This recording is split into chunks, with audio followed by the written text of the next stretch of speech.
తప్పు లేగమ్మా లేగమ్మా వద్దమ్మా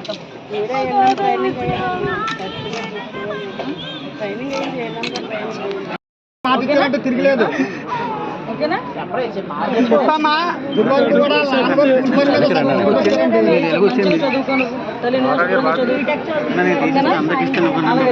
తప్పకుండా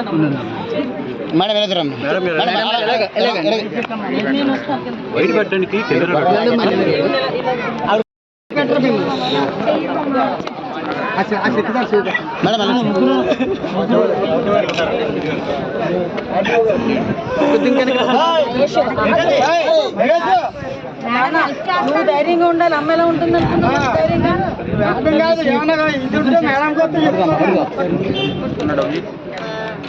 ఫోన్ వెనక పెట్టండి నా ఫోన్ వెనక పెట్టండి చెక్ జాగ్రత్త చెక్లు తీసుకెళ్ళి వెంటనే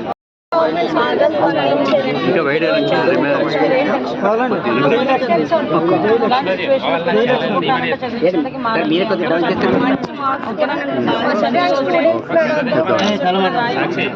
కాలేజీలో జాయిన్ అయిపోయిందా ఇప్పుడు మన రిజల్ట్ వచ్చిందా పాస్ అయిపోయిందా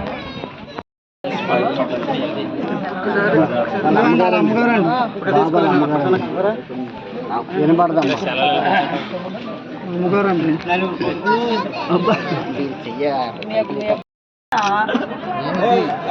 పాపకి ఎగ్జామ్స్ నువ్వు చదువుకుంటావు సరేనా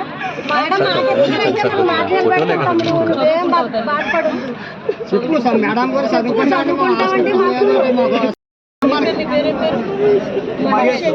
మహేష్ కదా నువ్వు చదువుకుంటావు ఓకేనా ఏది కష్టం ఉన్నా ఇక మనం లీడర్ నమ్ముతున్నారు నా ఊరికి కూడా తీసుకొస్తారు కార్యక్రమాలన్నీ అయిపోయిన తర్వాత సరేనా మహేష్ జాగ్రత్త చూడు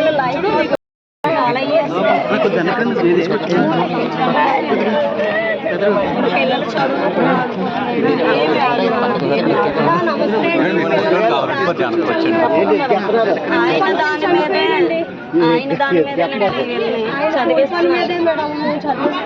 ఇప్పుడు దురదృష్టవస్తు చనిపోయినా కూడా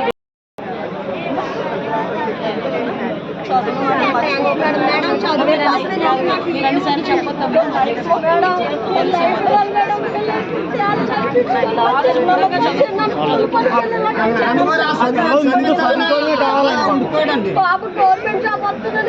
చాలా ట్రై చేస్తున్నాను పరీక్షలు కూడా ఎగ్జామ్స్ కూడా ఉండేది వస్తుందండి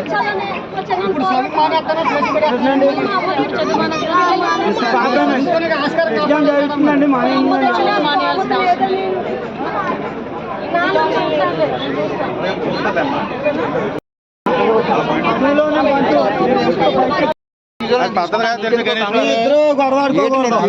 మొన్న 13వ తారీఖున కైలాసపట్నం పాయకరపట్న నియోజకవర్గం కోటూరెడ్ల మండలం కైలాసపట్నం గ్రామంలో బాణాసంచ తయారీ కేంద్రంలో జరిగిన పేరుడు మనందరం కూడా చూసాము.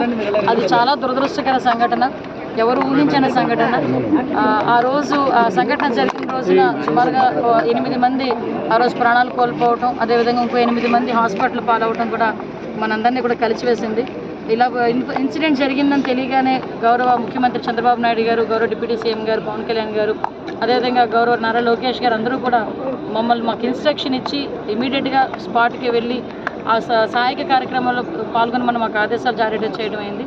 దానిలో భాగంగానే ఈరోజు అక్కడికి మేమందరం కూడా, నేను, ఎస్పీ గారు, కలెక్టర్ గారు, ఆర్డీఓ గారు, జేసీ గారు, ప్రభుత్వ యంత్రాంగం మొత్తం వచ్చి అక్కడ ఇమీడియట్గా క్షతగాతుల్ని వైజాగ్ అయితే వైజాగ్కి, నర్సీపట్నం అయితే నర్సీపట్నానికి పంపించుకొని చనిపోయిన వాళ్ళ కుటుంబాలన్నిటికీ కూడా పోస్ట్ మార్టాలు నిర్వహించిన తర్వాత ఆ బాడీస్ని కూడా అప్పచెప్పి వాళ్ళందరికీ కూడా గవర్నమెంట్ పరంగా సహాయం అందించి చేయడానికి చనిపోయిన వారి ప్రతి కుటుంబానికి కూడా 15 లక్షల రూపాయలు ఆ రోజు అనౌన్స్ చేయడం జరిగింది.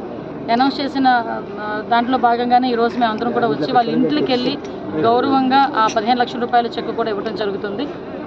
అదేవిధంగా మనకి ఎవరైతే క్షతగాతులు ఉన్నారో, ఎవరైతే హాస్పిటలైజ్డ్ అయి ఉన్నారో వాళ్ళందరికీ కూడా 1 లక్ష రూపాయలు చెక్ కూడా వాళ్ళందరికీ కూడా అందజేయడం జరుగుతుంది. మేడం అందరికీ ఇచ్చారా మేడం? ఏంటండి మొత్తం 8 ఫ్యామిలీస్ అండి. ఎవరైతే కైలాసపట్నంలో 3 ఉన్నారు, చౌడవాడ, రాజపేటలో ఉన్నారండి, ఒకళ్ళు భీమినిపట్నం, ఒకళ్ళు సామర్లకోటలో ఉన్నారమ్మా, 2 సామర్లకోట. మొత్తం 8 అందరికీ.